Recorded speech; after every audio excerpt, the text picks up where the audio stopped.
This is a production of PBS Charlotte. The following episode of Charlotte Cooks is brought to you by Central Piedmont Community College and viewers like you. Thank you. Coming up on this episode of Charlotte Cooks, we have Chef James Germain coming to us from Ilias Noche, and he's going to be making a recipe that you don't want to miss.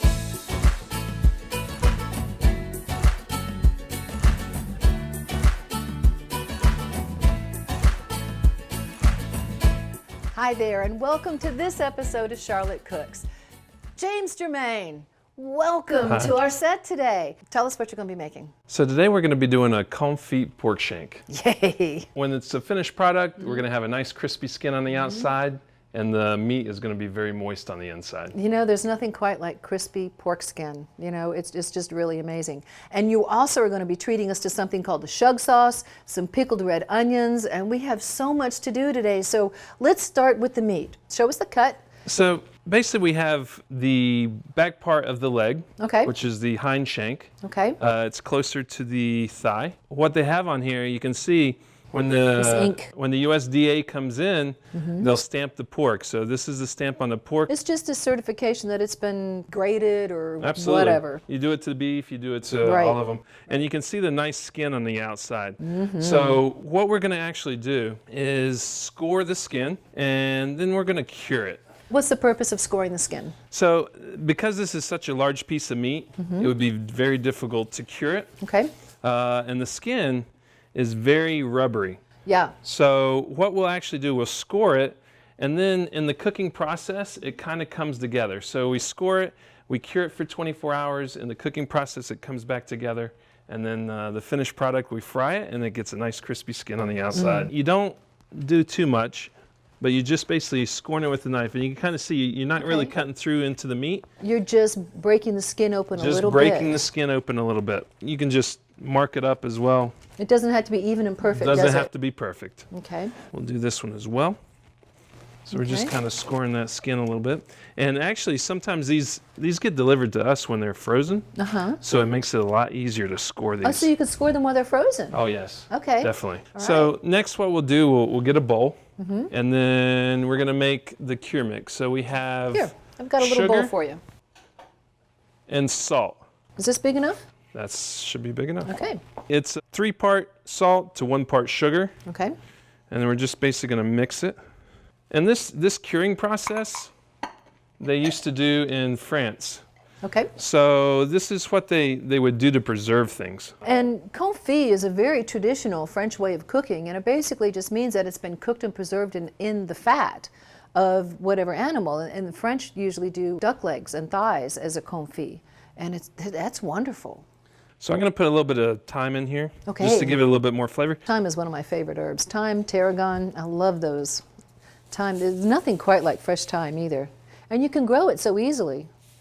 Yeah, we have some growing in our backyard at home. Do you? Oh yeah. Do you have any herbs at your restaurant growing? I don't have any herbs, but what we do is the owner's father, they grow mint.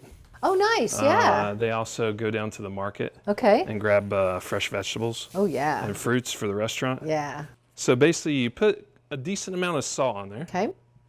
and then this will sit for 24 hours. Okay. And so after you do this whole process here and you get all the skin, all this covered, do you have to rub it in? Do you have to massage it? You Nope. just put it on there? You just put it on there. Okay.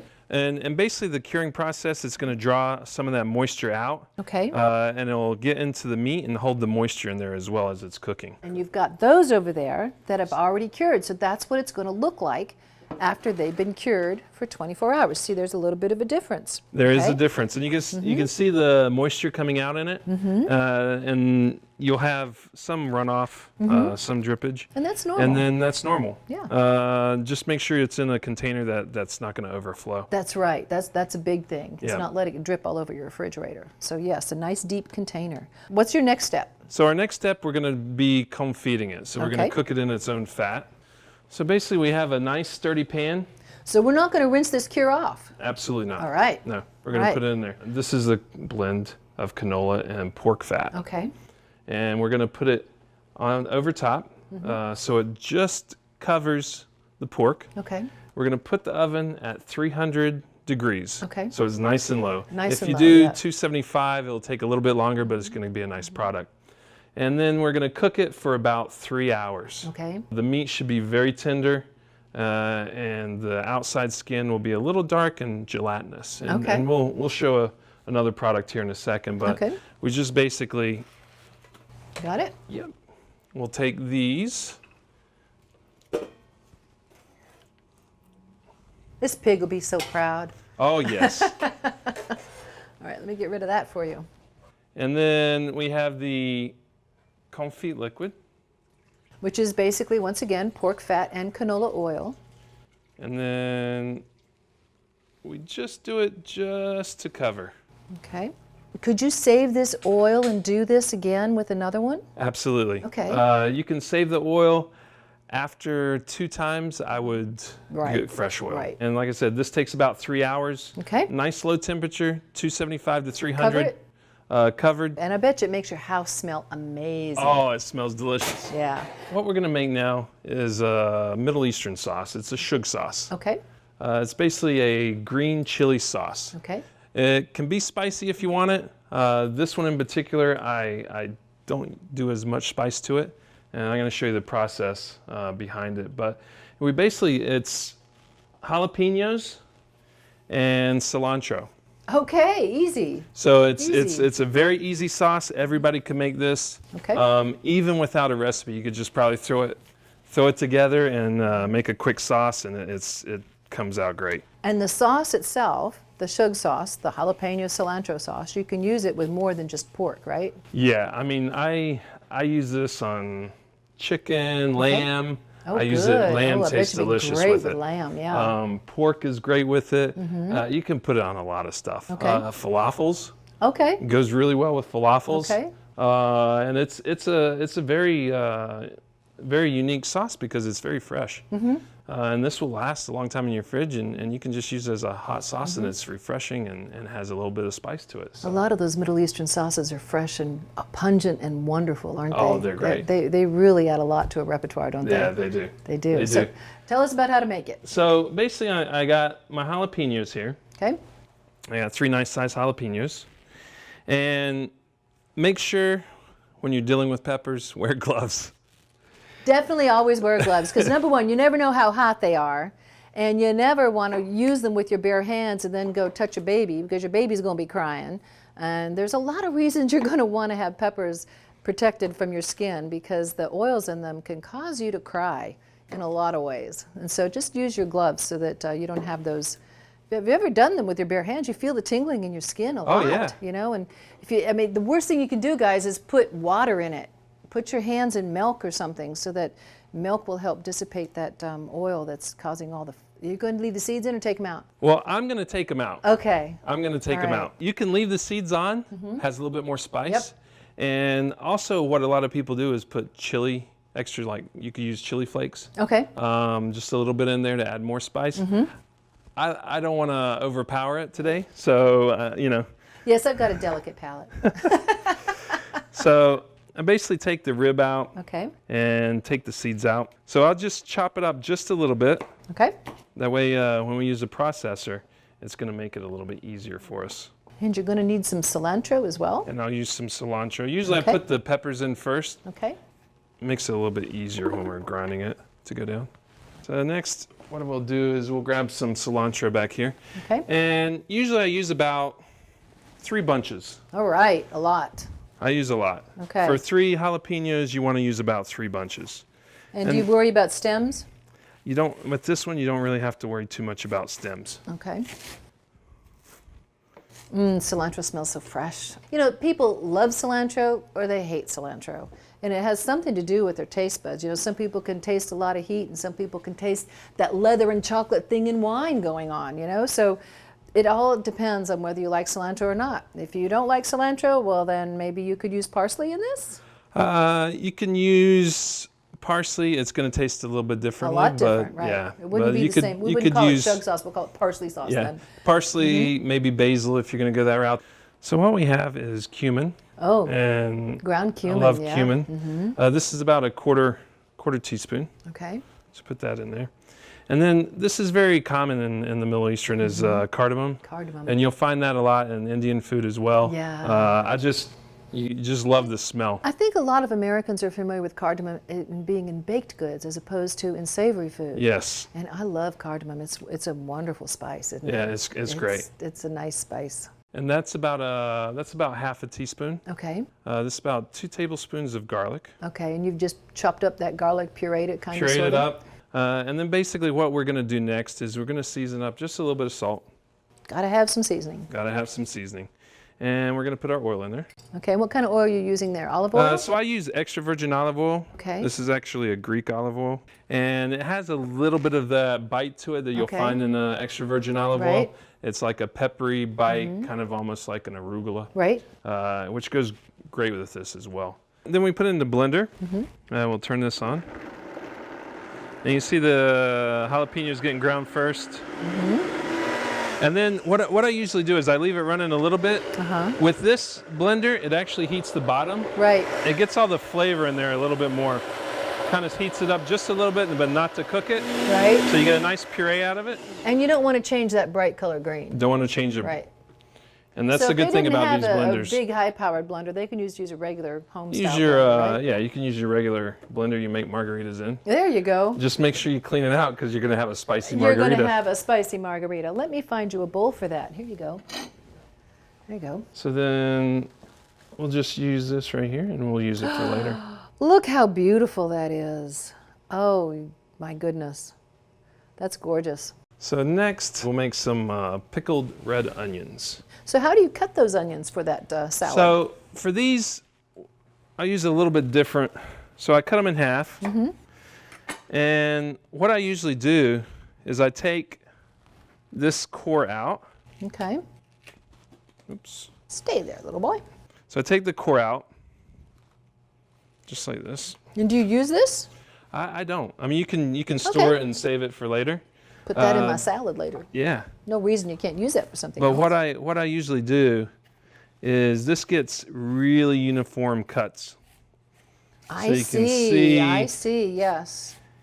Yes. as we're That's a cutting. really good tip, James, because yes, these parts get much smaller, and by taking that out, you're getting a very uniform slice. Absolutely. These onions will take 24 hours as well. So I would suggest, you do them the same day as you're curing your pork. Okay. Leave those in the fridge with the pork. Takes 24 hours, and you can use them the next day as you're cooking your pork off. You can tell he's a pro, guys, because he plans ahead, right? This is something that we do, and when we're making dishes in a restaurant, is we want to make sure that everything's going to be ready at the same time, and that's a lot of problems that home cooks have is they don't think ahead days in advance, and so that's why we're doing this ahead with the same day that we're doing the cured pork. That's why we make it look easy. That's why we make it look easy. So next, I'm going to put my vinegar in there. Okay. And the amount of vinegar to sugar is about a 4-to-1, 3-to-1 ratio. Okay. If you like it a little bit more sweet, you can put a little bit more sugar in there. Okay. So it'd be a 3-to-1. If you like that tartness and everything, you can do a 4-to-1. And does it have to be sugar? Could it be honey? Could it be coconut sugar? Could it be maple syrup? You could use those. The I would flavors are gonna be suggest just different. the flavors are going to be totally different. I suggest just the regular white sugar, Okay. cane sugar with the vinegar. Keep it basic. Gotcha. Your flavors are going to come out. The pork's going to be complex enough, so these flavors are going to really come out in It's it. going to be a nice pure flavor. And then what we'll do, we'll mix it with a little Okay. bit of salt. You get you want a spoon or want a spoon? Sure. There you go. So put a little bit of salt in there, Okay. and then we mix. Next, we're going to do a stone fruit slaw. Okay. Typically, you'll find stone fruits late spring, Right. summer is a plentiful time. We have apricots and we have nectarines. Okay. So this is our stone fruit, and then what we're going to use is a cabbage. So Any this kind is of cabbage? this is a green cabbage. There's Savoy cabbages Right. you could use. This one's just a regular old green cabbage that you're going to use at St. Patrick's Day. You can use that for braised cabbage. You can use that for coleslaw. You could use that for a lot of things. couldn't you? Exactly. And what we're going to do, we're going to cut it. I'll hold this so you have that whole cutting board. We're going to cut the stem and cut this in half. And then we're going to take the core out. And everybody can see the core. So we're going to take this out. Because that core literally holds everything together. And once we get that core out, when you slice it, it's all going to come apart, right? What I do to this point is I turn it over. And then in the restaurant, everything looks nice and neat. So we just take this part off. And we don't use that because it's got that thick piece. Now using a sharp knife, and this is a fairly sharp knife, you're going to really get nice and thin. Nice and thin. All right, so while you're doing that, I want you guys to notice how he's using that knife. Notice that knife is coming up against his middle finger, and that's how we're able to look around and still cut and not cut our fingers off, is because he's actually using the proper technique here for slicing this stuff. And when you're doing this in the restaurant, you go lickety-split, right? Oh, yeah. And the faster you go and the more secure you are with where your finger positions are, the safer you're going to be. A lot of times when you're learning your knife cuts, people are really kind of afraid to put that knife up against their hand. But you know what, guys? That's what the safety mechanism. Make sure all your fingers are tucked behind that middle one, like he was doing here. There you go. And you can also work with workable pieces. Absolutely. You know, I have kids at home, Yeah. and it's a little daunting trying to cut that big piece. So what we do is we cut it into smaller pieces so it's workable for them. And that's what when you do at home, that's what you should do as well, is get something that's workable for you. Right. So you can handle it. Right. And then that should be enough for our plate today. Sure. And then what we're going to do, we're going to take some of this stone fruit, and then we're using the apricots. Okay. So Now, these could are. you use peaches? You could use peaches. Okay. The reason I got the nectarine is it's a little bit more firm. And there's no fuzz. There's no fuzz, but we have fuzz in the apricots, Fuzz, so fine fuzz. fine fuzz. It's a little different. You know, sometimes I've gone to the farmer's market and picked up some peaches that have been really, really, really super fuzzy. Oh, yeah. I'm like, you guys need to shave these things. But still, they're delicious. We've got nice peaches this year, too. They're delicious. And so you're just cutting right around the stone. I'm just cutting right around the stone. I'm getting the meat off, Okay. cutting right around the stone, just like so. And then we're going to take these pieces, and it's basically a julienne. Just a nice, thin matchstick cut. And then we're going to mix all this. There you go. You know, fruit goes really well with pork, no matter what you're looking at, but having something like a nice slaw like this, it has that acid component, it has the crunchy component, Absolutely. it has so many yummy things. And I like using fruit in a lot of stuff because it's refreshing as Yes, well. yes, It cleans yes. your palate. It's not heavy. A lot of stuff has too much. It's too heavy when you're eating it. And it's not fun to eat a meal that sits in your stomach like an anvil. Exactly. It's nice to have things that are entertaining and lovely while they're going down, and then you feel good after you eat them as 'Cause, well. you know, I want to save room for dessert. You know? Always, yes, I know. So yes. I try not to have too many items that are heavy. I was talking to someone who was at a restaurant the other day and said, you know, my meal is too big. I don't have room for dessert. You know, dessert is like half the fun of going out, right? Oh, yeah. Because the dessert you get out, you don't make it home. So what's your favorite dessert at the restaurant? At the restaurant, Now we're going to talk dessert. well, we make all our ice creams Ooh, at the restaurant, and yum. they're pretty good. And I'd have to say, we make a locomatis, which is almost like a donut. Okay. It's not on the menu, but I Okay. actually like to stuff those with the Nutella ice cream. Ooh. So That sounds decadent. it's That sounds, I might just have to come for dessert. that's why we put a lot of fruit with stuff, so we can save room for that. And Yeah, we'll just put that- exactly. Exactly. So, Okay. and then we're going to use a little bit of mint. So we have fresh mint here, Okay. and then we've chopped some mint up. So we'll Okay. use a little bit of mint in there, and then we're going to put a little bit of chopped dill, Okay. Oh, dill. dill okay. in there as well. And we use Castelvetrano olives, Castelvetrano olives. which these are a green olive. So we're going to de-pit these, and because we're going to mix everything up, we don't have to be pretty about it. Okay, so you just So you smush can it. smush it. Okay. And that'll break that seed out. That breaks the seed out. And then you just do a rough dice. And these are those bright green olives when you go to the olive bar in the grocery store. They're the really bright green ones, aren't they? Exactly. And you're right, they are buttery. So we'll put those in there, and we have some freshly chopped right here. Okay. We're gonna put that in there. And the olives go really well with this, so don't be It's shy. the salt, right? It's the salt. Okay. Next, what we'll do, we'll put a little bit of citrus in there. Okay. So I have lemon, lime, and oranges. What we'll do is just take the bowl, Okay. And just put a little bit of citrus in there. Right. This will just heighten the flavor a little bit. And you've got your microplane there, getting your zest out the outside.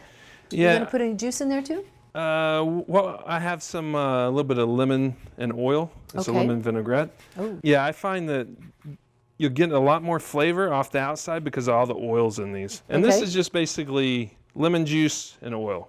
Okay. So this is a vinaigrette. And then we're going to put some of that in there, just like so. Take a little bit of salt Okay. and Well, here's your salt over here. salt's Yep. over there. And I'm going to put that in there. Okay. A little bit more lemon vinaigrette. And with the stone fruit, the color really starts coming out. And the nice cuts on it, you can really start to see everything. We're gonna fry the After pork we shank. braise those pork shanks. After they're braised, they're confit, 3 hours, they come out of the oven. You'll see the difference in the color. And then the last step is to fry it. That frying it really seals in that juiciness, that Are moisture. you ready to do that? I'm ready to do it. All right. And this is the finished product right here. Oh, look at those. So you can see how the colors change. We've scored it and it's kind of come together, congealed a little bit. Oh my goodness. Look And at this, all that. yeah, it's ready to fry. So when we're frying it, what we're gonna do, we're gonna seal in that moisture and the skin's gonna be nice and crispy You could on the see outside. the scoring. You could see the crispy skin. You could see it pulling away. Oh my Absolutely. goodness.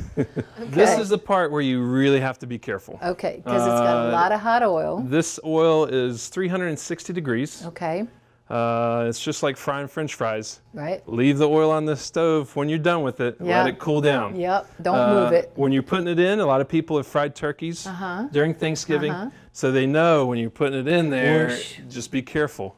This is already cooked, so we should be good. And then what we're gonna do, we're gonna gently put it into the fry oil, and you can see it sizzle. Now that's music to a cook's ears. Oh yeah. And you can see the fat came up a little bit. That's not only weight displacement, but it's also the action going on with the frying. Exactly. So make sure you have lots of headspace on this, guys. And if you have one of those turkey fryers outside, do it outside if you want to keep your kitchen safe. Yep. So what we'll end up doing is we'll start plating it up over here. Okay? We're Okay. gonna take this slaw we just made, just like that. We get to eat this, right? You get to eat this. Oh boy. How long do you fry them? It usually takes about 6-8 minutes. Okay. And how do you tell And when you they're kind of done? see that skin's really starting to get crisp. You see how crispy that is? Yeah. So that's just about ready to go. That's going to be good, guys.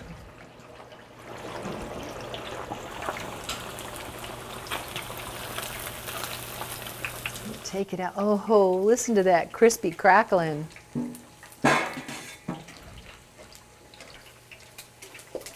Ooh. That's better than bacon frying. Oh yes. So we'll just set that right there. Oh, wow. And then we turn our fryer off. And let it stay there until it's cool. And it'll take a while to cool down. Yes, it So will. It takes a while to heat up. It's going to take a while to cool down. we have this nice pork. This is the one we cured, Oh, look at that. and we put it right on top of We the cured, slaw. we confit, we fried, we get to eat. Oh, And then usually what I do is if I have a little bit of the citrus vinaigrette left, I'll just put a little bit right over this is top the same vinaigrette you used on the slaw. on the slaw. And because of that rich fattiness of the pork, it helps cut that and just add that wonderful, oh, look at this. And then finishing touch, The James Germain touch. we put the knife in there. Oh my goodness. So we're going to be ready to eat this, and it's going to be delicious. So you see the skin's nice and crispy. Oh my It's got a good goodness. texture on it, and it's ready to go. Look at this, y'all. This is James pork shank confit with a stone fruit slaw and our beautiful, beautiful shug sauce. I can't wait to cut that open. You guys need to grab these recipes at pbscharlotte.org. Try them out for yourself, and oh my God, I can't wait to go try this. This is Oh, it's like gonna be delicious. James, thank you so much for being here, thank you for sharing our just delicious recipes. And hopefully we're going to get people coming in and eating these things all over your restaurant because it just looks so great. Thank you very Thank you much. for being here, and thank you for watching Charlotte Cooks, and we'll catch you again next time.